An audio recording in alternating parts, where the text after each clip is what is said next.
Salut à tous et merci de nous rejoindre dans Ponctuation, le magazine consacré aux livres sur la CRTV. L'Afrique ne peut pas se développer si son développement repose sur la natte des autres. C'est en des mots semblables que Joseph Kizerbo, l'historien, a formulé ses derniers conseils au continent dans un ouvrage intitulé « La natte des autres pour un développement endogène ». Je m'inspire de cette formule reprise par le professeur Emmanuel Wonyou pour faire une sorte de tronc commun entre les trois articulations de son nouveau livre, Leçons d'Afrique, réflexion sur le développement, la diplomatie sportive, le partenariat franco-africain. La natte des autres n'est pas notre rêve. Bienvenue, professeur. Merci, Serge, pour m'avoir invité. Alors, cette pensée de Joseph Kizerbo, vous êtes allé la chercher loin pour essayer de vous dire, effectivement, quelqu'un nous avait averti avant, c'est ça? Elle fait partie de mon credo, puisque ça fait plus de au moins 30 ans que je travaille sur ces questions de développement, avant même de faire ma thèse il y a 26 ou 27 ans. Donc, je m'intéresse à ces questions de développement et je pense que c'est un des penseurs en matière de développement que les Africains devraient lire. Parce qu'il a beaucoup travaillé sur le développement endogène. Ce n'est pas un hasard, d'ailleurs, si le président Macron est parti faire le discours dans l'université qui porte son nom au Burkina Faso. C'est un grand historien africain qui fait partie des plus grands historiens. Et donc, j'ai voulu montrer très bien qu'il a développé une pensée. En fait, c'était dans le cadre d'une leçon inaugurale. Okay. J'ai été invité à la faire. Alors, Leçons d'Afrique, c'est justement une compilation des textes inédits. Pourquoi vous avez choisi de les proposer aux lecteurs? C'est que c'est sur votre bureau, dans les tiroirs, et vous avez dit, mais bon, une somme de pensées comme ça aurait pu profiter. D'abord parce qu'une leçon inaugurale, c'est beaucoup plus pointu qu'un cours. En général, donc, parce qu'on passe beaucoup de temps, il s'agit de rendre accessible au commun des mortels des questions qui sont très savantes parfois. Donc, comme on dit en français facile, on factorise jusqu'à ce que quelqu'un qui ne connaît pas la matière, quand il sort de là, quand il a écouté une leçon, il en sait quelque chose. En général, les leçons sont faites par les maîtres dans les universités. C'est d'abord les chargés de cours, les assistants ne font pas de leçons inaugurales, c'est souvent les professeurs qui le font. Donc, on m'a demandé de faire une leçon, de choisir un thème. J'ai choisi le développement. Et j'ai choisi de prendre sous un angle en montrant que le choix de l'extraversion, c'est-à-dire que la volonté de compter sur les autres pour notre développement dès l'indépendance de l'Afrique, a poussé les Africains aujourd'hui ça apparaît comme une malédiction parce que ça ne nous a pas porté bonheur. Nos pays ne sont pas développés parce qu'on ne peut pas compter sur les autres. C'est pour ça que la citation de Kizerbo est intéressante. On ne peut pas compter sur les autres pour se développer. Au nom de quoi quelqu'un viendrait vous aider à vous développer, si ce n'est d'être son concurrent demain. Autrement dit, on ne peut pas se mettre à accomplir le rêve des autres, puisque vous le développez ici à longueur de page. Ils ont rêvé la notion de développement, ils ont rêvé la notion de croissance et autres. Ils rêvent à notre place, notre devenir, et c'est impossible. Moi, j'ai l'habitude de signaler à ceux qui sont intéressés par la question de développement, de lire un seul ouvrage. S'ils le trouvent, ce serait intéressant parce que je trouve que c'est l'un des meilleurs ouvrages que j'ai lu sur la question. Il s'agit d'un Suisse qui s'appelle Gilbert Rist, R-I-S-T. Le développement, histoire d'une croyance occidentale, ça explique tout. C'est-à-dire que l'Occident a pensé transposer en Afrique son rêve de développement et de progrès qui ne correspond pas du tout à la conception africaine du développement puisque ça n'a pas pris. Et j'explique dans l'ouvrage que 60 ans, quand on regarde, on a tout essayé. On a essayé toutes sortes de médications sur l'Afrique, l'ajustement structurel, le NEPAD, tout ce qu'on a essayé, parce que ce n'est pas nous qui avons pensé notre développement. Quand on voit les pays émergents aujourd'hui, on voit bien que leur développement, c'est d'abord eux. Les autres accompagnent seulement. Felwine Sarr, dans sa dernière publication, Afrotopia, en parle. Il parle d'ailleurs du large. Il faut quitter la marge pour le large. Et ça passe par une déconstruction, forcément. La colonisation était marqueur. Et donc nous ne pouvons pas enlever le fait qu'on a été colonisé, qu'on a été néocolonisé après les indépendances. Mais il faut partir de là pour essayer de penser par soi-même. Ce qui est embêtant en fait dans les questions de développement, c'est qu'il y a une dimension pensée du développement qui a déjà fait des efforts. Ici au Cameroun, je dois quand même citer un ouvrage collectif que nous avons fait avec à sa tête le professeur Pondy, Penser le développement à partir de l'Afrique. Je crois quand même que toutes les meilleures intelligences dans ce domaine sont exprimées. Et il faut penser. Maintenant, ce qui manque à l'Afrique pour son développement, c'est le financement du développement. Quand on voit la Corée du Sud aujourd'hui, elle était comme le Cameroun il y a 60 ans. Même niveau de développement. Aujourd'hui, elle est 7e puissance mondiale à force de travail, mais aussi parce qu'ils ont tenu à ce qu'ils n'apparaissent plus aux yeux du monde comme un mendiant sur la scène internationale. Donc il faut partir, enfin Wissar, mais vous également, et le professeur Pondy, dans l'ouvrage d'ailleurs sorti en 2012, Tout à fait. il faut partir de nos imaginaires, de notre legs ancestral, le développer, et ainsi de suite. C'est ce qu'il faut faire. Qu'est-ce qui planche, qu'est-ce qui bloque? Comme je l'ai dit, le développement, ce n'est pas la duplication, ce n'est pas le mimétisme, ce n'est pas la copie. Mais qu'est-ce qui bloque? La copie. Qu'est-ce qui bloque? Non, l'imaginaire, il y a un imaginaire africain du développement. Il y a même une pensée particulièrement africaine de développement. J'ai développé, que ce soit le sankarisme, qui a une volonté de penser africain, parce que Sankara voulait mettre quelque chose de particulier, que ce soit l'Ujama du président Nyerere, c'est une vision africaine de développement pensée par, que ce soit le NEPAD.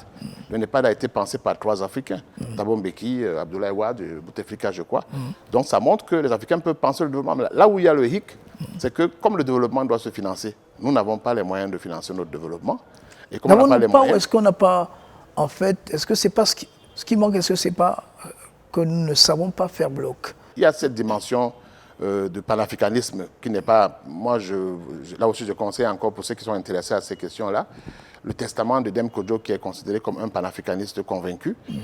Son dernier livre, c'était Panafricanisme et Renaissance. Si on veut renaître aux yeux du monde, dans un monde aujourd'hui globalisé où l'Afrique, on dit que c'est le temps de l'Afrique, il faut s'appuyer sur un panafricanisme qui existe. C'est-à-dire que nous sommes 55 États à l'Union africaine, mais nous ne pesons que 3% du commerce mondial. Il faut que nous puissions faire bloc. J'ai fait une conférence récemment à Libreville, lors d'un colloque international, et je leur disais là-bas que nous avons aujourd'hui la chance d'être attractifs. Tout le monde vient vers nous. Il y a des sommets de toutes sortes dans nos pays. Pourquoi n'irons-nous pas à ce sommet contre la Chine, avec l'Union africaine, Union africaine, Chine, que d'aller en ordre dispersé et balkanisé? Tant qu'on est balkanisé, je suis d'accord avec vous, on est faible. Quand on est uni, on est fort. Mais l'unité est encore une histoire lointaine quand on regarde les comportements des uns et des autres. On va dire que c'est un horizon bien souvent difficile à atteindre. Et donc le développement n'est pas qu'une histoire qui concerne des bâtiments, les infrastructures. Le développement, c'est la superstructure aussi. Et nous vivons ces derniers temps de grands rassemblements sportifs. Le sport n'est plus seulement une affaire de ballon et de pieds ou de bras, de mains. Ce n'est pas seulement la démonstration du physique, mais le sport, c'est un pensée aujourd'hui. Et vous avez, dans la deuxième articulation de votre ouvrage Leçons d'Afrique, élaboré sur la diplomatie sportive. Dans cet ouvrage, on voit d'abord la première déclaration, le premier développement, le premier discours, la leçon inaugurale sur le sport et l'émergence au Cameroun, et la diplomatie sportive aujourd'hui. Oui, dans un monde globalisé. En fait, j'essaie juste de... Parce que depuis que j'en parle ces derniers temps, grâce à l'ouvrage, les gens me demandent, mais comment ça va se passer? Non, c'est un concept qui n'est pas magique, je veux dire. Il s'agit d'intégrer la dimension sportive et même culturelle dans le développement d'un pays. Nous nous rendons compte que dans la course effrénée vers le développement, qui est beaucoup plus économique et industriel, nous ne serons jamais présents premiers. Peut-être qu'il faut impacter le monde par d'autres atouts. Et sur l'atout culturel et sportif, étant au Cameroun, parlant du Cameroun, étant camerounais, je crois que nous avons tellement d'éléments. Parce que quand on voit par exemple le Qatar aujourd'hui, le Qatar n'était pas une nation sportive. Quand elle a lancé son projet d'émergence par le tourisme et par le sport, en 2008, aujourd'hui près de 14 ans après, le Qatar étonne le monde. Donc c'est pour dire qu'effectivement, le sport n'est plus un jeu de pied, un jeu sportif, c'est devenu un jeu politique, géopolitique, géostratégique, un jeu de visibilité, un jeu à partir duquel, quand on prend une compétition comme la CAN ici au Cameroun, on a besoin de montrer au monde ce que nous sommes. C'est quoi le Cameroun? Inventer un narratif pour dire ce que nous pensons, apporter dans le Conseil des Nations comme épopée. Et les Lions ont une épopée à raconter, puisque vu de l'extérieur, nous sommes considérés comme une nation sportive, mais j'ai l'impression que vu de l'intérieur, on n'a pas encore pris en compte globalement la majorité de ce que les gens pensent de nous. Alors justement, si on s'appuie sur l'expérience d'autres pays, il y a la France, les États-Unis, le Brésil, comment ponctuer justement cette diplomatie sportive? Le Cameroun a les atouts. On a eu le mondial 90, le but de Mambiyik et les espoirs de Roger Mila, ça nous a révélé au monde. D'accord pour l'émotion, cette euphorie, comment on construit ça? Comment on ponctue ça? On construit en mettant bout à bout tout ce qui fait l'inventivité du sport camerounais à l'étranger. On construit en tenant compte du fait que nous avons eu le meilleur joueur du XXe siècle en la personne de Roger Mila, nous avons des gens comme Samuel Eto'o. Dans les Jeux olympiques, on les a impactés parce qu'on a eu des médailles olympiques, que ce soit en football ou en athlétisme. on les ponctue par le fait qu'on a eu des Camerounais qui ont occupé des grands postes au niveau international, occupent encore les grands postes aujourd'hui. J'ai cité Kalkaba Malboum, j'ai cité Issa Yatou. Aujourd'hui, il y a notre sœur Louisette Toby, qui est patronne de la Confégès. Donc, dans toute la francophonie, elle gère le sport. Donc, nous avons une sœur qui est au comité international olympique comme vice-présidente, Mme Ngoulou. Donc, donc, comment mettre ensemble tout cela et en faire quelque chose de construit et qui peut être projeté au reste du monde. Et puis, nous avons la CAN qu'on vient de faire, qui est considérée comme l'une des meilleures CAN. Et donc, je vais dire que nous avons beaucoup d'atouts en matière sportive. Et puis, il y a le basket avec nos frères qui brillent à la NBA. Comment faire en sorte que... Parce que normalement, le sport aujourd'hui est devenu le premier ambassadeur d'un État à l'étranger. Un pays comme le Brésil ne compte que sur ça. Un pays comme le Rwanda en ce moment. Donc, je pense que tout ça doit être utilisé parce que j'observe, je regardais ces jours sur les réseaux sociaux, je vois comment le Rwanda utilise les vedettes camerounaises comme Boma pour aller vendre l'idée de... Ils ont besoin de faire un championnat des vétérans, de clubs vétérans dans le monde. Championnat du monde des vétérans. C'est une nouveauté qu'ils ont créée.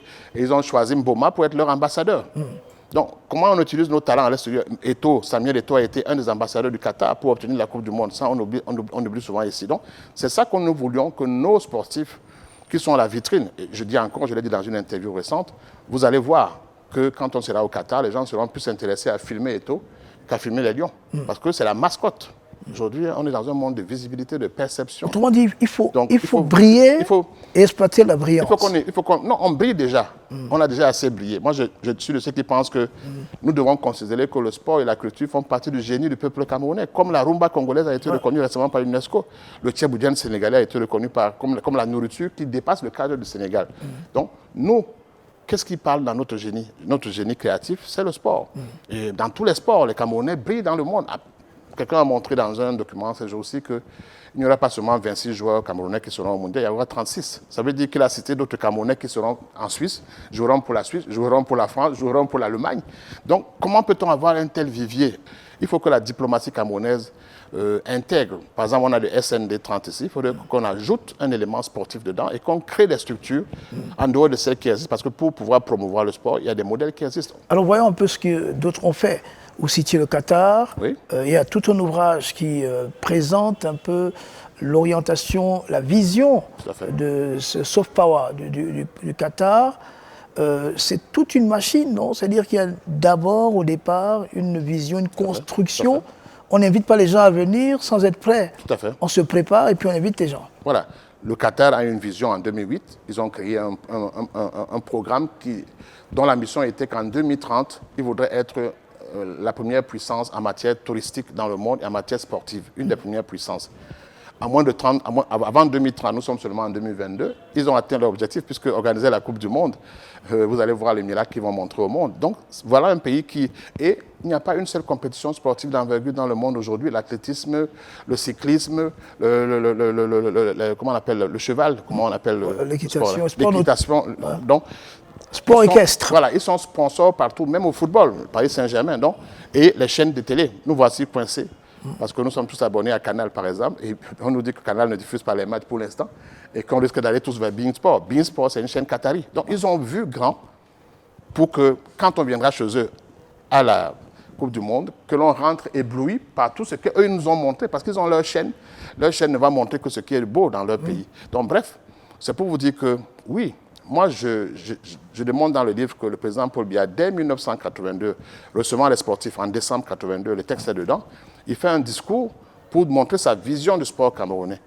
Maintenant, les pratiquants du sport ont atteint un niveau assez élevé et les managers du sport, il s'agit pour le politique d'avoir le courage d'inscrire ça dans l'ADN. Moi, j'utilise le mot à dessein, l'ADN du Cameroun, parce que c'est une nation sportive. Ouais. Sinon, le Rwanda vaut quoi en matière de sport? Pourtant, le Rwanda est en train de capter les compétitions sportives, afro-basket et autres. Donc, nous devons pouvoir faire en sorte que cela soit inscrit quelque part. Si les structures telles qu'elles sont énoncées en France, par exemple, où il y a un comité de sport, il y a un ambassadeur du sport, on donne le nom qu'on veut, mais que la méthode soit suivie. Parce que je me rends compte d'une chose, c'est que très souvent, c'est quand on a échoué quelque part dans une compétition. Quand on a échoué en 72, c'est pour ça qu'on a créé les Lions Indomptables.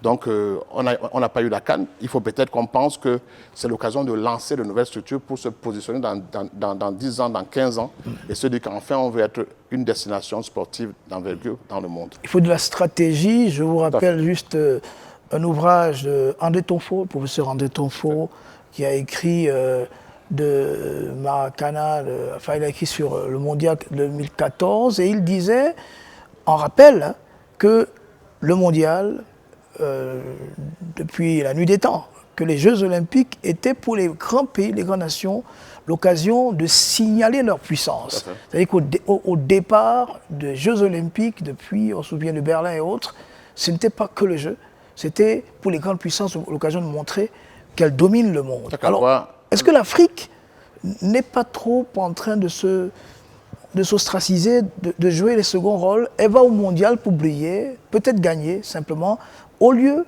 de montrer qu'elle est puissante et qu'elle se signale au monde aussi. Il n'y a qu'à voir, quand on ouvre les Jeux olympiques, la délégation américaine, elle est attendue, elle est tellement massive que c'est pour montrer nous sommes venus gagner. Et puis quand ils gagnent, ça se voit. Je veux dire que nous devons, en fait, un pays comme l'Éthiopie n'est connu que par le sport, le Kenya aussi par le sport. Ils ont compris qu'ils sont forts, ils ont souvent mis l'accent dans le domaine. En fait, il faudrait que nous voyons au Cameroun, en matière de sport, quels sont les domaines que nous sommes porteurs pour nous. Il y a le football, il y a le basket, il y a un certain nombre de sports. Mais est-ce que ce n'est pas la stratégie? Oui, il faut que quelqu'un la pense quelque part. Le ministère des Sports devient petit par rapport à cela. Il faut une structure à part. Moi, je pense pour une structure à part. Moi, si je voulais même proposer quelque chose, je dirais que Roger Mila, qui est la mascotte connue dans le monde, moi, je suis allé en Colombie, en Inde, accompagner les Lions indomptables dans les Jeux A ou B. Quand on arrive, on demande souvent où est Roger Mila. Donc, s'il est à la tête, il est ambassadeur itinérant. Si on transforme ça en ambassadeur du sport pour prendre le modèle français, on peut appeler comme on veut au Cameroun. Ça fait qu'il a une petite administration légère derrière lui et il va chercher les compétitions. Quand quelqu'un comme ça va chercher les compétitions, on sait qu'il est lui-même un sportif. Vous avez vu comment la France a fait pour gagner les Jeux olympiques de 2024. C'est les sportifs de haut niveau qui étaient dans le comité, qui a créé cela. Donc c'est très important que nos pays copient les meilleurs exemples. En fait, c'est ça, il faut copier les meilleurs exemples parce qu'on est à l'ère du soft power. C'est un mot que j'utilise beaucoup, c'est-à-dire qu'aujourd'hui, le pouvoir n'est plus seulement dans l'économie, dans l'industrie, c'est dans la persuasion, dans la culture, dans l'influence. Et quand on a la chance d'avoir des personnes d'influence, comme tout ce qu'on a cité tout à l'heure, il est important qu'on les mette à contribution dans la diplomatie camerounaise comme un adjuvant qui permettrait, en plus de ce qui est fait, que nos ambassades puissent les utiliser à fond.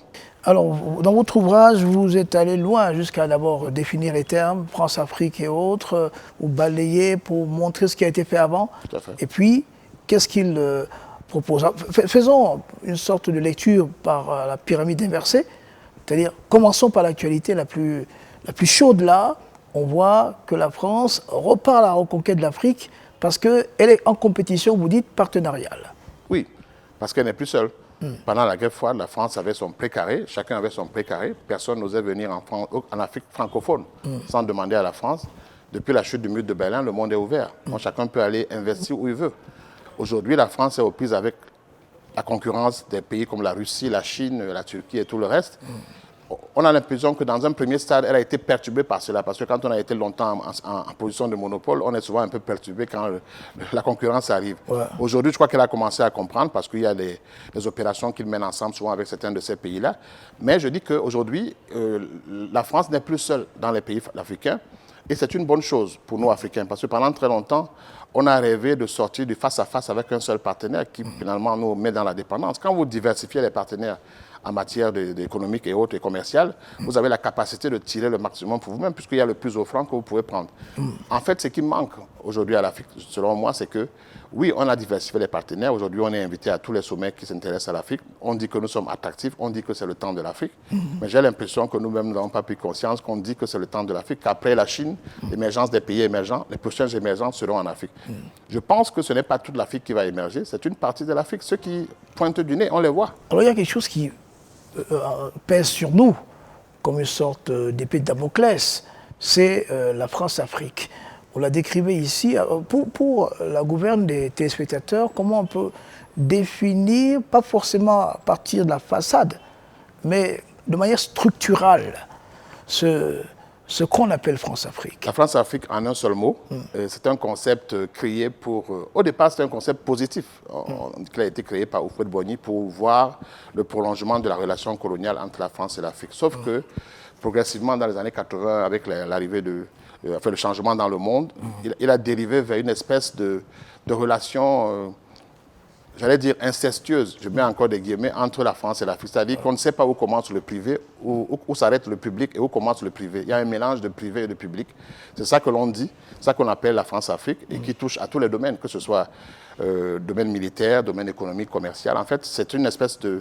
On a l'impression que la France et l'Afrique sont imbriquées dans un certain nombre de dossiers. Quand vous parlez ici au Cameroun, par exemple, de Bolloré et de tout le reste, c'est un exemple concret de ce que Antoine Glaser appelait « c'est Monsieur Afrique », c'est-à-dire que des gens qui ont des investissements en Afrique et qui, parfois, ne regardent pas le chemin du formalisme. Souvent, c'est informel. La relation, en fait, voilà, c'est une relation qui est en même temps formelle. Il y a des accords de coopération et tout, il y a des rapports d'État à État, mais en même temps informel parce qu'il y a une dimension un peu sombre, la face cachée.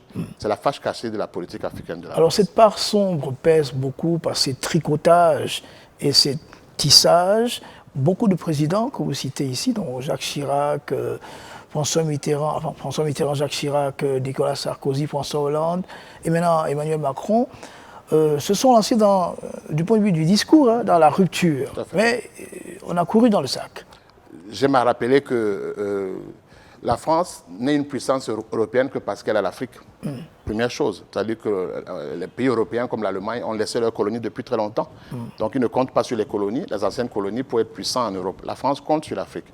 Donc la rupture dont on parle, dont parle aussi Sarkozy, dont parle aussi le président Macron, elle aurait dû avoir lieu en 1981, lorsqu'il y a eu un changement idéologique fort à l'arrivée de François Mitterrand au pouvoir, mais elle n'a pas eu lieu. Et ce Mitterrand, quand on connaît qui est François Mitterrand, c'est celui qui a combattu De Gaulle, qui a mis en place le système qui est encore en place aujourd'hui.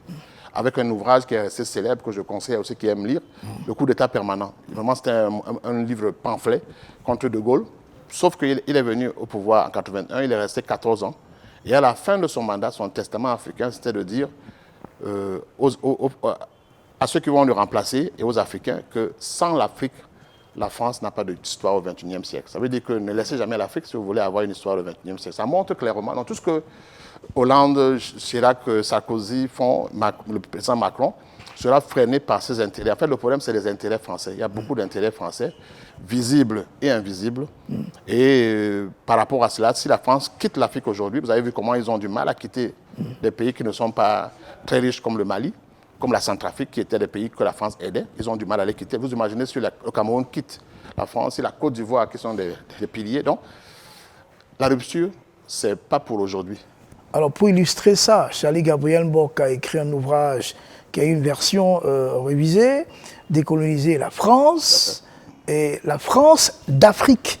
Et il dit ceci, le colleur est collé.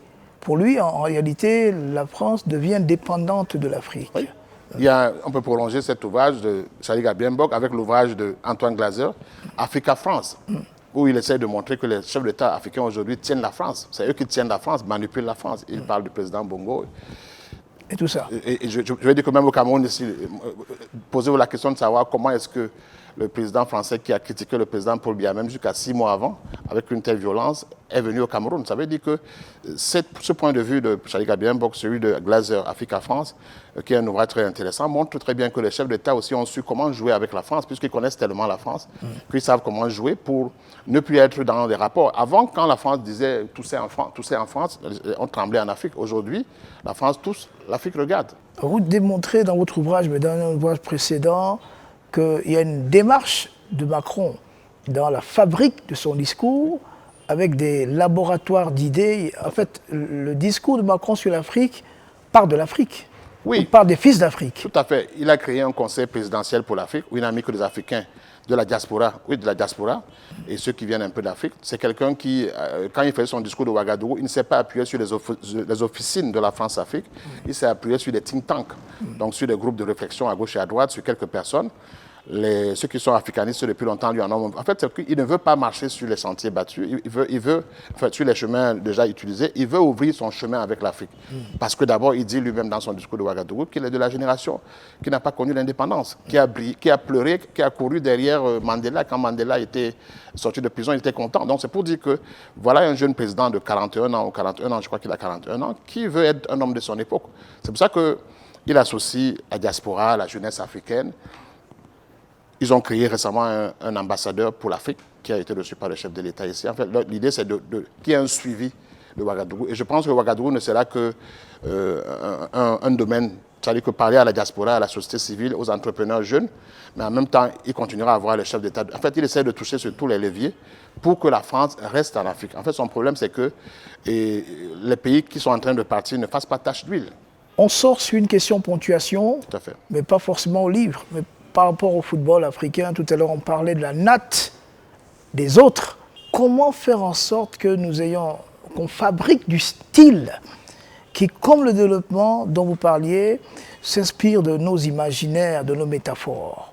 C'est la dernière question. Comme on dit souvent, l'homme est divers et ondoyant. Vous voyez tout le tollé qu'il y a derrière Samuel Eto'o. Mais le Samuel Eto'o que moi j'aime, c'est celui qui est en train de ramener le football à ses fondamentaux. C'est-à-dire qu'un championnat qui commence à temps se termine à temps, un ballon d'or, le paiement des salaires de joueurs, c'est ça qui va fixer les gens sur place. En fait, il est en train de ramener aux fondamentaux. J'espère qu'il aura le temps de ce côté-là. Bon, le reste, on peut en discuter. Mais je pense qu'il faut que le sport soit attractif. Le football camerounais, on dit qu'il a perdu son âme. Il y a Emile est d'accord, on est fort, mais on construit quelque chose de porteur de progrès. Comment? En copiant. C'est pour ça que Eto'o a plaidé, par exemple, pour qu'il y ait un entraîneur camerounais.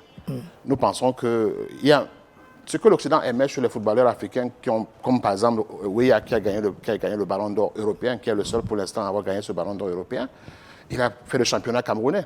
Donc je veux dire que le championnat africain, le championnat camerounais du temps des tonnerres et des canons, Caïmans et tout le reste, était un championnat qui était attractif. Aujourd'hui, c'est les pays du Maghreb qui montrent l'exemple. Donc c'est pour dire que si ces fondamentaux-là reviennent, le style africain qui est admiré, parce que quand un Africain va là-bas, on l'admire pour sa vivacité. Quand on parle de N'Golo Kanté, c'est sa capacité à un petit personnage comme ça, à courir comme si il avait 10 poumons. Donc c'est pour dire qu'effectivement, il y a un style africain de football qui se perd quand nos jeunes s'en vont très tôt être formatés dans les clubs. Parce qu'il y a un football italien, comme vous avez dit, il y a un football espagnol, il y a un football français. C'est sûr que quand ils vont très tôt, ils sont formatés. Et pourtant, il y a une espèce de légèreté, une espèce de style, de spontanéité, d'inventivité typiquement africaine. Et je crois que c'est pour ça que je parlais de Eto'o de ce côté-là, parce que l'homme à divers et ondoyant, il y a plusieurs côtés qu'on peut ne pas apprécier, mais sur le plan de ramener aux fondamentaux, c'est très important. C'est comme le développement, il faut ramener aux fondamentaux pour que les gens qui sont ici aient envie de rester. Si un joueur qui joue a un salaire à la fin du mois, pourquoi voulez-vous qu'il aille tenter l'aventure? Il y a des Camerounais qui sont en Équateur, un pays comme ça, l'Équateur, c'est où? Donc c'est pour dire que, parce qu'ils vont se chercher, comme on dit en langage local. Donc pour qu'ils n'aient plus se chercher, qu'ils soient fixés ici, il faut qu'il y ait aussi à côté d'Eto'o maintenant des promoteurs de clubs, comme on a vu le TP Mazembe, qui fassent que les gars aient un salaire de professionnel en restant en Afrique.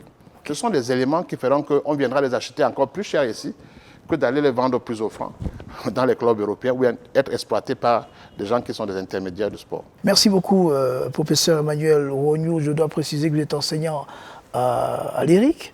De relations internationales du Cameroun. Ancien secrétaire général du ministère des Sports et auteur prolifique. Beaucoup d'ouvrages. Vous venez de sortir Leçons d'Afrique, réflexion sur le développement, la diplomatie sportive et le partenariat franco-africain. Merci d'être venu. Merci beaucoup de m'avoir invité.